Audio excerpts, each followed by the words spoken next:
Hi Monty. So I think we have it working, the upset plot to traverse your data set. So I'm going to show it working here and then we'll move it to the web application. If you want to use this video for demonstrations, by all means, I'll push it to YouTube. So let's pick your data set.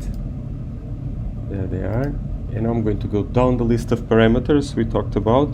So you wanted to start with status, if I recall correctly. So the upset plot is very interactive. We can see here the membership with accounts in each of the classes. So right there you see the proportion of those that are positive for the status being invasive versus control. And so these are the numbers, 10,976 versus 17,318.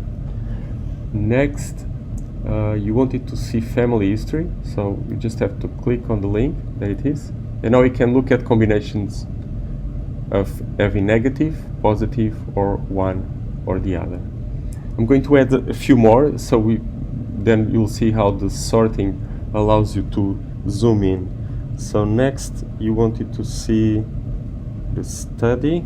So I'm going to pick some studies, so use this as an example of when you just pick a few studies, not necessarily all of them. For instance, I'm looking for PLCO. There it is. Okay, so now we have 3 studies there. And you see that if you keep the degrees, this is sorted by the number of hits. And so we see the last edition, the 3 studies lined up and the respective counts here. So if you want to sort, say, for the invasive status, then it's sorted by this being positive and the degree increasing, and you can do this for any of the studies. So let's read one of them. For instance, we find out that PBCS has the highest number of status being invasive of the 3 studies. Next, you wanted to see age. So this is a good one. I'm going to highlight another feature of this upset plot, which is the ability to sort the tools. And you already see here the age distribution making a nice histogram. So the challenge now will be to push this histogram here, and it's not a challenge at all. We just have to add them in order.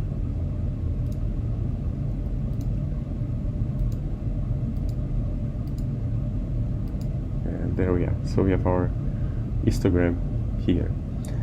At this point you could say, maybe I don't want studies, or maybe you just want one study, let's say PLCO. And this is very interactive. So they are added back to this list of parameters. Let's see. Oh, ER status, of course, I forgot this one. So ER status, I think we have both here being positive and negative. I'm going to add the positive.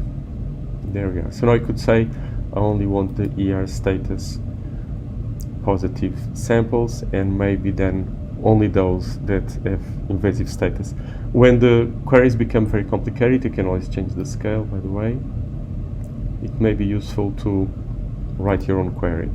So you could say, I want the status to be positive, so must be, and I want the invasive attribute to be there as well, and they are, and see the counts are being made automatically, and then you could plot them and do all sorts of things. And of course you can already compare them with the others.